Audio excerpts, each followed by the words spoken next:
बापू मला सांगा की एक सगळ्यात महत्त्वाची आठवण की तुम्ही मला मगाशी सांगत होता की शेकू शिवा घाटनांद्रेकर यांच्या तमाशा फडात काही वर्ष तुम्ही काम केलेलं आहे. हा होय, म्हणजे 1969 म्हणा. हां त्यावेळेला वसंत ढोल्या म्हणजे पश्चिम महाराष्ट्राचा नाक ढोल्या हां होता आणि तिथं माझं फाउंडेशन चांगलं बसलं होतं. हां मग आता ही मंगरूळ चिंचणी, हां त्या चिंचणीला नेहमीच कुठलाच तमाशा नसायचा, नेहमीच शेकू शिवा घाटनांद्रेकर हां त्या जागेला मी काम केलं शेकू शिवाच्या तमाशात. त्यावेळेला खलनायकाचं काम करत होतो. हां. ते कुठले वग असायचे हा त्यांच्यात कलाकार कोण कोण होते? त्यावेळेला तुम्हाला सांगतो शंकर घाटनांद्रेकर, हां शेकू शिवा, पुन्हा ती राजाबाच्या काही छोटी छोटी होती, पुढे आफ्रिका. पुढे ती मोठी झाली. आफ्रिका. आफ्रिका म्हणजे एक तमाशा सृष्टीचं नाकच होतं ते, हां अतिशय सुंदर. हां अहो त्या काळातलं 100 म्हणजे आताचं झालं 50,000. हां असं 100 रुपये स्टेजवरच्या बाईला फेटा बांधायला असा. हां हां हां हां. हे काय गात होते त्या? सगळं गण गवळण अमुक तमुक सगळं सवाल जबाब हे सगळं वगातनी कामं सगळं सगळं करायची ती. भयंकर. त्या माऊलीसारखा देखणं फक्त वसंतच झाला, नाही तर सगळी शेकूसारखी झाली. शेकू म्हणजे युद्धरा माणूस होता. बरं, शेकू शिवा हे दोघं भाऊ भाऊ. आणि आफ्रिका ही शेकूची बायको. त्यांना किती मुलं? कोण कोण? पहिला वसंत, हं, पुन्हा बाईलाल, हं. बायडी. बायडी, हं, पुन्हा बच्चूराम. हं, राग्या काय त्याच्या लग्नाच्या बायकोचा हं, आफ्रिका नव, हं, आणि पुन्हा यशवंत आणि श्यामा हं. पोरगी. श्यामा. हां अशी 5 मुलं, पण कलाकारच मुलं. हां आता ही राग्या बच्चा एवढीशीच, पण ती तुमतून झेपत नव्हतं तर असं सूर धरायला जायचं पुढं. हे एक ते बच्चूराम. हां संडल बंडल त्यातला ते बच्चूराम हां सूर धरायला जायची पोरं. हां गोड वाटणार मला. आणि ती पोरं सगळी मामा मामा शाहीर मामा शाहीर मामा अशी म्हणायची मला. हां पण अंकल्याला त्याच साली 1969लाच अंकल्याला तमाशा नेला. हां. त्यावेळेला अंकल्याचं स्टेज आता सिमेंट कॉन्क्रीटचं बांधले. होय. त्यावेळेचं स्टेज कसं होतं, दगडं अशी जोडलेली, वरून माती फेकलेली आणि दगडाच्या पलीकडल्या बाजूला बसायचे, मागं पडदा नाही, काय नाही, काय नाही. हां. तमाशा चालू असली परिस्थिती.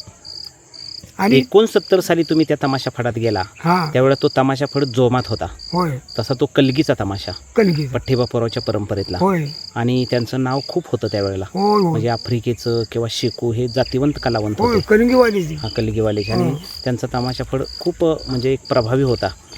तर बापू सांगा की त्यांच्या तमाशा फडातली काहीतरी आठवण सांगताय तुम्ही की चिंचणीला आम्ही गेलो काहीतरी सांगत होता.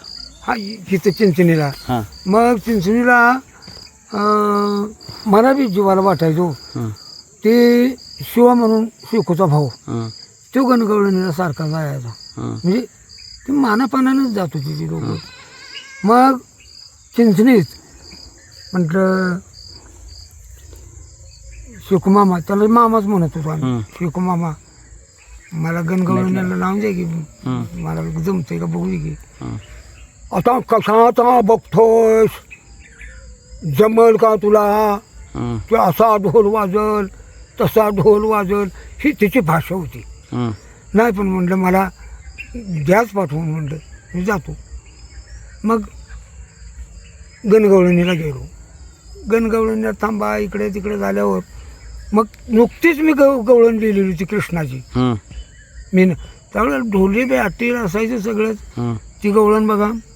मी नंदाचा काना यशोदेचा बाळताना, मी नंदाचा काना यशोदेचा बाळताना, आडवूनी गोपिकाना मी या वृंदावना, आडविहुनी गोपिकाना मी या वृंदावना, माठ फोडीन मारुनी ग खडा, माठ फोडीन मारुनी ग खडा, अभिमान सोडा ग गवळणी, अभिमान सोडा ग गवळणी, माय बाप दोघांना ठेवूनी बंदी खाना, माय बाप दोघांना, तिथं मध्ये बोलत होतो. हं, माझा जन्म कुठं झाला, कंस मामाच्या बंदीखान्यात. हं, ज्या वेळेला माझा जन्म झाला त्यावेळेला माझे माता पिता जे वसुदेव देवकी कंस मामाच्या बंदीखान्यात होती. त्यावेळेला माय बाप दोघांना ठेवून बंदीखानात, मारून 7 जना, माझी 7 भावंड मारली वसुदेवानं कंसानं, आणि मी 8वा. मारून 7 जना, 8वा मी कृष्ण तानात, मारून कंसाला दिला मी ग लढा, मारून कंसाला दिला मी ग लढा, अभिमान सोडा ग गवळणी. चोक्याची ढोरे ओढी, ज्या ज्या भक्तांनी माझी भक्ती पवित्र अंतकरणापासून केली त्या भक्तांच्यासाठी मी काय केलं. चोक्याची ढोरे ओढी, जनी संग खेळे फुगडी, चोक्याची ढोरे ओढी, जनी संग खेळे फुगडी, सावंत्याचे पाणी मोडी, गोऱ्याची मडकी घडी, रुईदासाचा शिवला मी ग जोडा, रुईदासाचा शिवला मी ग जोडा, अभिमान सोडा ग गवळणी. शाहीरराम हरी भाट, अभिमान नसावा दाट, शाहीरराम हरी भाट, अभिमान नसावा दाट, कवी बाबाजीची वाट, शाहिरानं सांभाळली नीट, कवी बाबाजीची वाट, शाहिरानं सांभाळली नीट, गाव पेड गोडीचा ग पेडा, गाव पेड गोडीचा ग पेडा, अभिमान सोडा ग गवळणी, अभिमान सोडा ग गवळणी. गवळणीनो, इतका वेळ मी तुम्हाला त्रास का दिला? तुमच्या पवित्र अंतकरणात असणारं भक्ती सामर्थ्य कमी झालेलं आहे म्हणून मी तुम्हाला त्रास दिला. पवित्र अंतकरणापासून देवाची भक्ती करा, देव तुमच्या पाठीमागं उभा राहणारच, तुम्हाला देव पाहून होईल.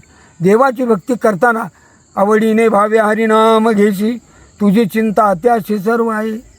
तुकाराम महाराजांच्या, जनार्दन महाराजांच्या अभंगात सांगितले, नको खेद करू कोणत्या गोष्टीचा, पतिलक्ष्मीचा जाणत आहे, सकळ जीवांचा करीतो सांभाळ, तुझं मोकलीले ऐसा नाही, जैशी स्थिती आहे तैशा परी आहे, कौतक तुप आहे संचिताचे, एका जनार्दनी भोग प्रारब्धाचा, हरी कृपे त्याचा नाश झाला. कोण हरी ग?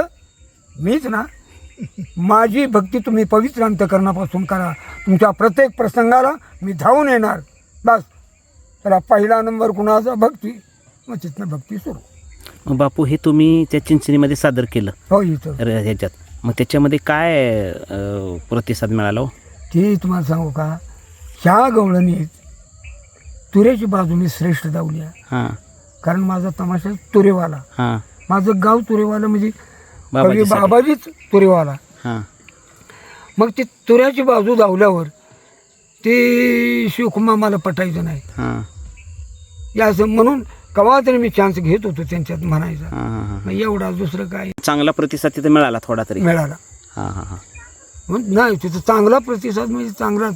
त्यावेळेला पुढारी म्हणले, अरे पेढचा पोरगा आहे, 1 नंबरचं गावतो या. मग ते झाल्यानंतर पुन्हा बऱ्याच दिवसानं हां, ज्यावेळेला ही सगळी मरून गेली आणि त्या बच्चूनं तमाशा काढला हां, आणि पुन्हा चिचणीला तमाशा नेला हां, बच्चूचा, हां. बच्चूराम घाटनांद्रेकर. घाटनांद्रेकर, हां. अमोल त्यावेळेला ती रेखा होती त्याच्याजवळ. नेलं, म्हटला शाहीर चला की, म्हटला काय असेल ते, म्हटलं रुपटप्प करायचं, फार डुलडुम करायचं आणि निघून यायचं. हां, मग चल बाबा म्हटलं. मग तिथं आल्यानंतर त्या बच्चूरामचं, म्हणजे आता हे सगळं फुटल्यावर बच्चूरामच्या तमाशात काय राम वाटेना, हं, म्हणजे सगळं ढिलं असं झालं सगळं. मग तिथं मी हुंडाबळीचा पावडा घेतला. त्यावेळेला हुंडाबळी चालू होती बघा, विट्याला पार्ट्या लागायच्या हं, आणि तिथं मग हुंडाबळीचा पावडा घ्यायला लागला मला गावच्या लोकांनी, हं. चिंचणीच्या. मग तिथं हुंडाबळीचा म्हणजे बापू तुम्ही त्या मंगरूळ चिंचणीला खूप चांगलं 2-3 वेळा गेलात होय आणि आजही आपण त्या ठिकाणी चाललोय की मधुकर लोंढे आणि विलास शिंदे होय यांचा तमाशाफड पाहायला, त्यांचं होय. गणगोळ पाहायला आता आपण लगेच चाललेलो आहे. होय. आज 11 एप्रिल 2026 अशी तारीख आहे हां. आणि आपण चाललेलो आहेत आणि त्याच्या आठवणी तुम्ही मला चव्हाण सरांच्या बंगल्यासमोर आंब्याच्या झाडाखाली बसून सांगितलेल्या आहेत. होय. खूप समाधानाची बाब आहे. तुम्हाला भेटल्याचा खूप आनंद आहे. चव्हाण सरांनाही भेटल्याचा आनंद आहे.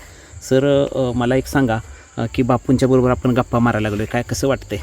नाही बापू बरोबर नेहमीच मी असतो. पण बापून रात्री मला जे कोड्यात असं टाकलं वेळी ते समाधानचा फोन आल्यानंतर बापू म्हटले आता मला मग काय दिसत नाही. मग सर म्हटले मी काम करणार रेखा तरी आजार आहे.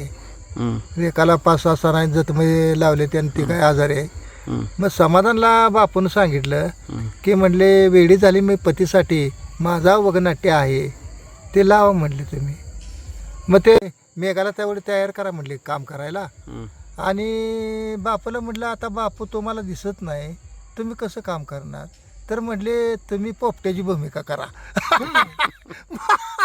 मी काल सांगितलं तिथं, हा, काय काय बोलायचं काय मला म्हटलं मला रातभर झोपच लागला पोपट्याची भूमिका करा म्हटलं. म्हटलं बापू कशी आहे तर म्हटले ती टोपी